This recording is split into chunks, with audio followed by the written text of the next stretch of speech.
seems to be. Still in San Bernardino, and again, my communication's getting bad again, guys. 215 freeway northbound here, heading up towards the 15. He is starting to slow down now, so let's see what happens. He's definitely slowing down. This is a high grade, but it looks like he's pulling off to the right here. So let's see what happens. This is on the northbound side of the 215, just before the merge with the 15 as you make your way up through the Cajon Pass. Still officially in San Bernardino. There's the CHP units, but they backed off substantially, a good quarter of a mile. The airborne, the helicopter, was still following. Okay, let's see what happens here. He's going to be given very strict instructions here. You've seen these felony stops multiple times. Officers giving him direct instructions on how to conduct himself, and he clearly is not doing what he's told. They do not want him making any type of movement inside the car, reaching for anything. They're telling him to have his hands up and walk backwards towards him, and he is not doing that at all. And those officers down below are clearly giving him orders there. Obviously, this is a narrow stretch of the 215, only 2 lanes, and those lanes are being held. This is a very dangerous situation here. So he's walking out, clearly just walking over casually, not doing what he's told at all. And this is the reason why they wanted that canine unit here. Walked over the center divider here, just very casually here. And the officers are holding back a bit. And now he's going to be possibly walking across southbound lanes of the 215 freeway. This is a rare situation. I've not seen that. Standing in the center divider here, traffic is going to open up, and it looks like he's going to have an opportunity, if he wants, to cross over this freeway, the 215 freeway southbound, just south. There he goes, right across the freeway here. Rick, I don't know if you can hear me. Rick, from these California Highway Patrol officers. Rick, is here, he carrying something? Moving off to the right shoulder here. Let's see what he does. Looks like he's going to walk southbound. I'm not seeing any units coming southbound yet. And being that he's on this overpass, here comes a unit underneath here. The 215 freeway crossing over, and this is just south of the 15. The 15 up through the Cajon Pass into the high desert communities will push in. Looks like he's in a T-shirt and shorts and just acting very casually and randomly. He's got something in his hand, perhaps. This, some sort of a stick or something. I can't tell at this point, but clearly, I don't know what he's going to do here. Oh, no. Yeah, he's clearly not, he wasn't doing what he was told. We've seen these felony stops so many times. There's officers there on the northbound side of the 215, so it's divided here at this overpass. He's communicating with them, officers down below as well. He casually just pulled over, whether or not he was out of gas or not, on the northbound side of the 215. He reached into the back seat, was not doing what he was told by officers. And now has something in his right hand here. And again, I've lost communications with you, Stephen and Roxy. So you guys can pick this up, and I'll just chime in. But I cannot hear you guys at this point. But something I have not seen. They are tracking him with a helicopter as well in San Bernardino here on the 215 freeway, walking southbound now. Now, yeah, Rick, we're watching this with you. We did notice that he is holding something in his hand. We can't identify what it is. Remember, this is an overpass. That's a pretty big, steep jump if he goes off of it. And there was a moment where I thought it looked like he was going to jump. It did look that way. I don't know if he thought about it. He was analyzing the situation. It's interesting watching the body language, though. Very nonchalant, very casual. It looks casual from here. Very casual. So, as Rick pointed out, the fact that we don't know, did he pull over because he felt as though he should? Was he out of gas? Was he about to run out of gas? We saw him pull over, make his way across the freeway. Now he's at this overpass, and it looks like he's still analyzing. Yeah, Jim Holcomb, what are you seeing here? Well, when he got out of the car, of course, he reached inside and armed himself with some kind of a weapon there. He's got a long stick or a pole. It looked like almost like a metal pole or some possibly a car antenna or something long in that nature. But this is a good opportunity for less lethal force here, although officers have to realize this is exactly what I was talking about earlier. This is a law enforcement nightmare. He's now on the other side of the freeway. All their assets are on the other side. They can't easily get over there, and they're going to have to get units over there to basically arrest him at this point. Across the southbound side of the 215 now. Yeah. And again, he's Staying on the overpass here, you saw that helicopter. That's the law enforcement helicopter. Like So there's he's a deciding to stay on the overpass here. You can see all the CHP units on the northbound side of the 215. And there are some officers staged underneath that overpass as well.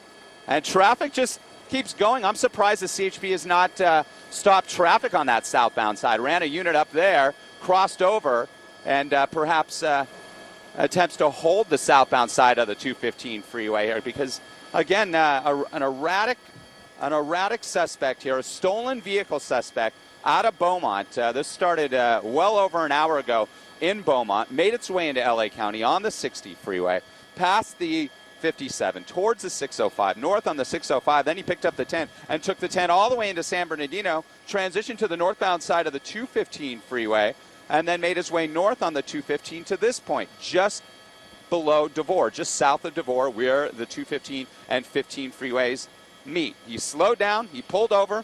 Unclear if he just decided to pull over at that point or if his car ran out of gas. He walked across southbound lanes here of this narrow stretch of freeway, only 2 lanes, and then has made his way a little bit to the south on the southbound 215, while all the officers are still positioned on the northbound side. Northbound traffic stopped. Southbound is not. You can see it stops for a moment as he decides to walk across the freeway here, holding something in his hand. It almost looks like a large windshield wiper blade, perhaps some sort of walking stick.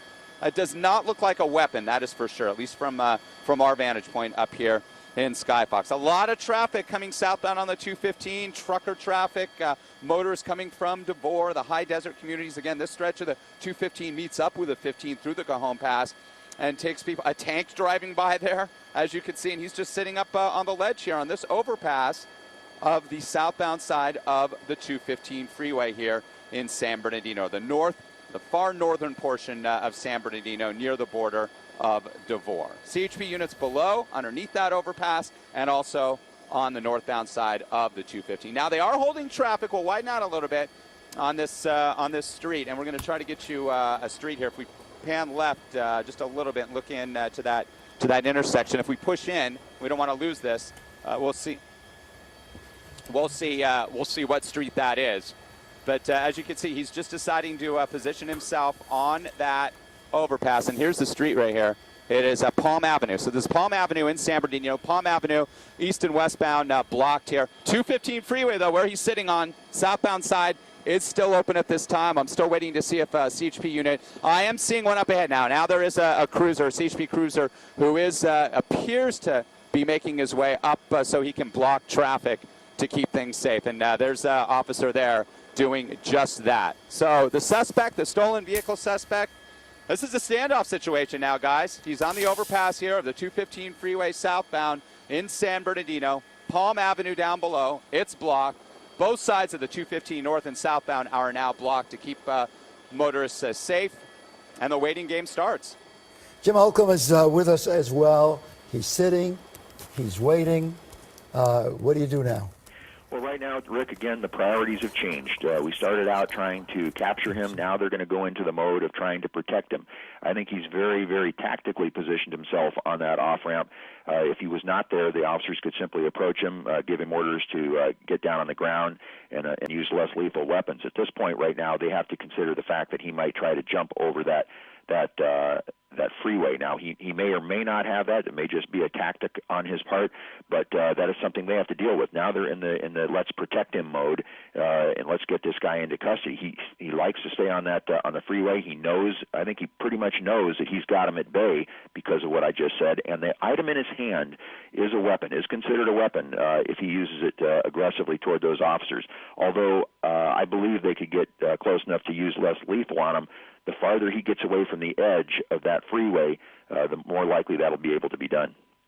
All right, for those of you who are just joining us, it is the 10 o'clock hour of Fox 11 News. Roxy Carpadian here with Steve Edwards, Rick Dickert up above, giving us this take a look. You see the canine officer now. You see the canine. You see the dog getting closer. They're talking to him. They're trying to make communicating. communications with this suspect. This started off as a a pursuit, a stolen vehicle in Beaumont, made its way all the way here. Now we're on the overpass here on the 215 He's freeway. pointing, Jim Holcomb. Yeah, just real quickly here now. If they can get that dog close enough to him, he stays in the center of that freeway, and they release the dog can get on him quick enough to take him down. Those other officers could then get him before he could get to the edge of the freeway. But is that a sword in his hand? Right now. Is that a sword? What is that? Yeah, it looks like possibly a windshield wiper or something he got out of the car. I don't believe it was. It looks to me like either a windshield wiper or an antenna, something of that, because it looked like he pulled it out, like he stretched it out a little bit when he got out of the car.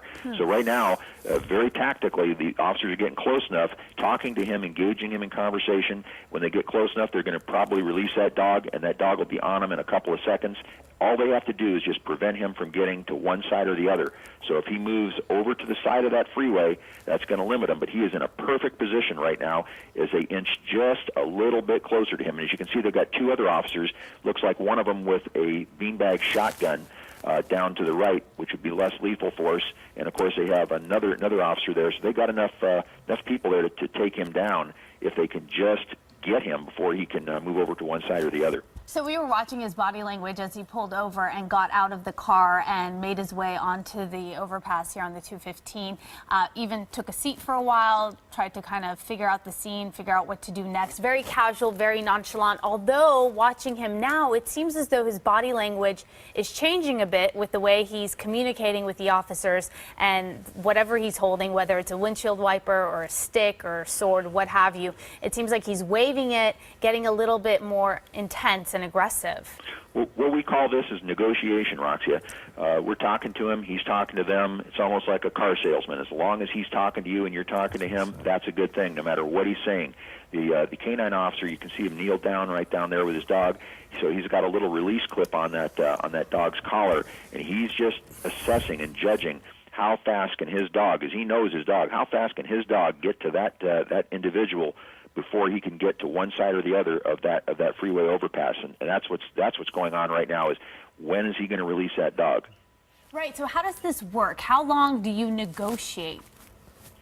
That's an open subject. As long as this guy is talking, if he's getting a little bit more compliant, if you're making some kind of headway with him, it just all depends on what the negotiations are. But somewhere down in there, the decision is going to be made that this guy is not going to be able to get talked down, and that dog will probably get released. We're looking at the distance. I can't figure out because, from our view, it may not be completely accurate. But that dog can cover that ground really quickly. Yeah, if you figure the lane, the stripe between the lanes is about 13 to 15 feet, I'd say he's maybe about 25 feet. I think that dog could definitely make contact with him before he could get to the one side of the freeway or the other. So at this point, they're trying to give this guy the opportunity. They're trying to talk to him. They want him to comply. All he needs to do, quite frankly, is just throw down that item he has in his hand and get down on the ground or do what they tell him to do, and it's over peacefully. I don't think we've had any accidents in this. This would be a peaceful conclusion. But their main concern right now is his safety. And once again, they've now switched over from the predator mode, going after him, to the protection mode, where they're worried about this guy's safety right now. Jim, stand by. We're going to check in with Gigi. She's actually on the ground there. Gigi, how far are you away from what's actually happening in front of us? We are just about 50 yards away. I can clearly see the suspect standing in the middle of the freeway. He is holding something in his hands. Police officers earlier thought it was a crowbar. Now, this is a very tense situation because the traffic is stopped on the southbound side, but he is just feet away from people that are on the 215 north, and traffic is at a standstill. The freeway is packed. There's several trucks, a FedEx truck, and just a lot of people in their cars just feet from him. Now, we are seeing also police have the canine. They're still hoping this is going to come to a peaceful end, but I can tell you a very tense moment here on the 215 freeway as this stolen car suspect stands in the middle of the freeway. You can see him walking around now, this pursuit lasting over 2 hours and coming to an end here. We don't know if the suspect ran out of gas. He appears to be signaling with his hands. He may be saying something. We can't hear what he's saying from here, but he continues to stand and to make quick movements, and that, of course, is never good. That's something a police officer doesn't want to see. It's something we don't want to see. We hope that he keeps his hands where everybody can see them and, of course, give up. He is surrounded by police officers at this moment. As a matter of fact, we're seeing a highway patrol SUV, the white SUV, that's going to come into the picture, and it looks like police are about to make a move there. That white SUV going against traffic on the 215 South, just pulling up there behind the suspect, but he has still not given up, even though he is surrounded by police officers. And again, the biggest concern here is all the folks stuck on the 215 North that are just stuck there and sitting in their cars, unable to move. Gigi, let's talk about the people that are stuck there, because from what I can see, it looks like people have come out of their cars and they're standing behind the suspect watching all of this transpire, which cannot be a safe thing to do. Gigi? I'm sorry, we had a little audio difficulty there. We've got police officers standing there. Of course, that's something that you don't want to see. That just adds another level of security problems for police officers trying to deal with a suspect. You can see a police officer crouched down in front of him, another one walking up behind him. They do have him surrounded. They must believe now that he does not have a weapon in his hands because they are very close to him. He's got something in his hands, though, I'm being told. But I'm unable to see what it is from here. We're trying to get a clearer look. He still has something, but I don't believe it's a weapon because he is surrounded by police officers now. They're very close to him, and you can see them now almost making a circle around him, weapons drawn, and hoping, and you've got on the, what you can't see right now as we remain on this shot is the highway patrol officers on the opposite side of the freeway. No. Okay, we're moving our camera to give you a better shot. All right, yeah, we'll take it here because we probably can see better than you. As I was saying, what you can't see on the opposite side of the freeway is highway patrol officers trying to control the traffic and trying to keep people in their cars and not allowing them to get out, because that's just going to make a dangerous situation even more dangerous. Gigi, I don't know if you can see what's going on specifically. He's over the railing. He's over the railing, threatening to jump. He's controlling. He's controlling. He appears to be sitting Go ahead. on the center divider, and I've lost audio connection with you. I believe you can still hear me. I have lost audio with you, but you can see him there just, behaving erratically. This guy's been doing 100 miles per hour. Swerving, and they've got him, and they're taking him down right now. You see him surrounded there by CHP officers, and he continues to struggle. He's putting up quite a fight with officers. One of the officers knocked to the ground there, but it looks like they do have him down. They do have him down, and it appears that he should be in handcuffs now any moment, but they do have him down as he continues to struggle with police, even though he is clearly outnumbered. Wow. All right, that was a dramatic there's the end of that. ending. We don't know if he was going to jump. He certainly was threatening. It looked like it at that moment.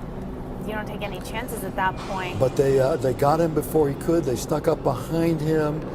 And as you look at this, there's a lot of drama here, but also look at it from another perspective. All the resources put into this effort right now. Jim Holcomb, you there? Hello, Jim Holcomb. Yeah, I've got you, Steve. Go. I'm talking about all the resources that are tied up for this moment. Right, and once again, law enforcement's role changes throughout this thing. They have a lot of resources that were committed to this thing, and at the end of it, you saw a very, very textbook operation. Other than the fact that he went over like I suspected he would and got on that ledge, they were able to get his attention in one direction while one officer got him from behind, and then they did a team takedown with about 6 officers there, and were able to take him down pretty successfully without hurting him in any way. And that's the object at the end of the game, is to get the guy in custody with the least amount of force that you can possibly use.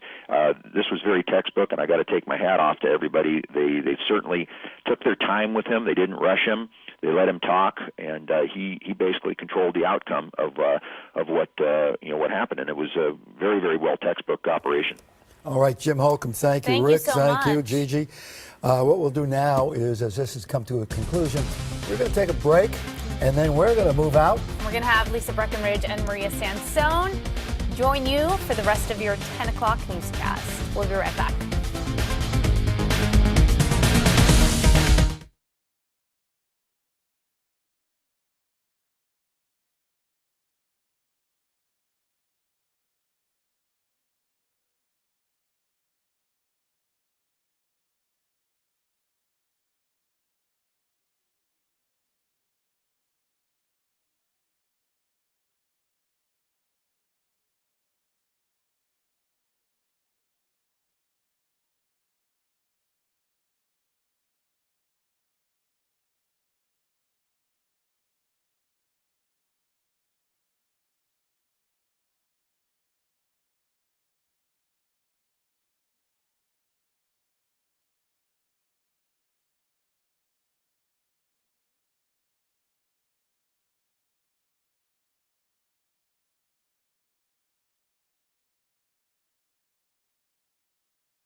Good morning. It's 10:13. Maria Sansone joining you with Lisa Breckenridge. We have been following this as you have, and it looks like it has come to somewhat of a peaceful ending. Crazy chase that started at 8:45 this morning in Morango Valley.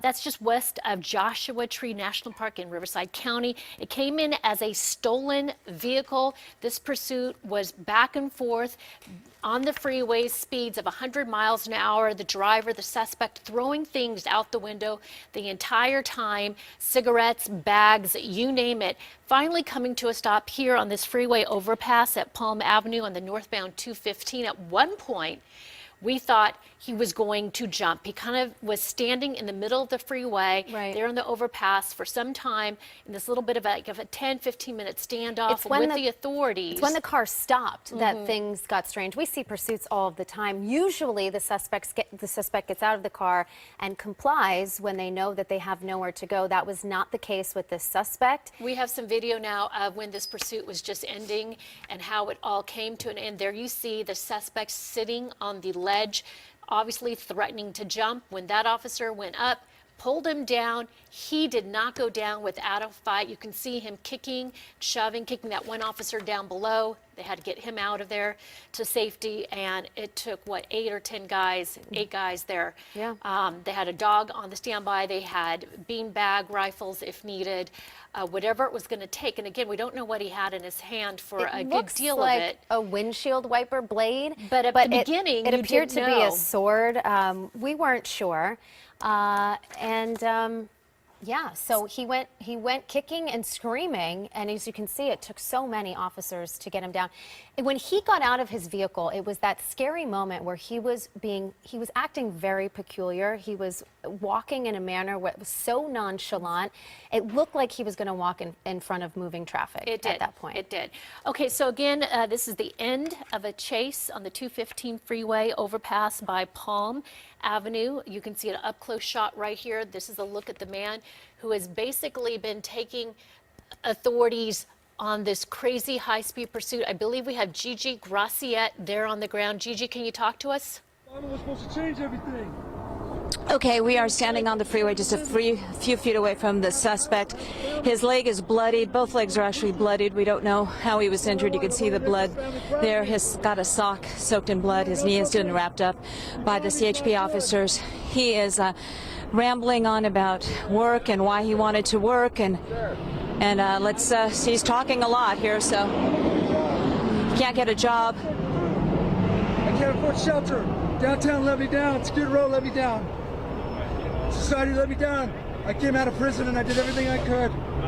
Nobody will give me a job. What's your name, sir? Nobody will give me a job. Yeah, looks like it. Why did you run? Why lead police on a pursuit? I was sleeping in my car. All right, don't know if you can hear me there. Go ahead. Okay. All right, we're talking to CHP officers right now. They're trying to get an ambulance in. Actually, an ambulance fire department responding right now here with paramedics. I don't know if you could hear or make out anything. The suspect in this case was saying, he was rambling on about the fact that he was sleeping in his car. He could not get a job, how Skid Row let him down, how the shelters let him down. Things were supposed to change for him, he said, but they didn't. He did not answer when I asked him why he led police on this pursuit. Again, a stolen car suspect coming to an end here after the suspect led police on a 2-hour pursuit, ending here in the San Bernardino area. We're on the 215 South. The car was actually left, I believe, on the 215 North, and I have lost my audio connection with you. I hope you can still hear me, though. The car left on the other side. He crossed over the freeway. There was a lot of concern this guy was going to jump off the bridge here, jump off the freeway. He appeared to have something in his hand. We still haven't identified what that something is, but police officers surrounding him when they were able to determine that that was not indeed a weapon. There it is, what he had in his hand. Right there, do you see that? It looks to me like a broken windshield wiper, that black piece of metal lying on the ground here just a few feet from the suspect. And that is what police, after they determined that it was not a weapon, they went in and took him down. And that is the latest. We're live on the freeway with the end of this pursuit. Thank you so much.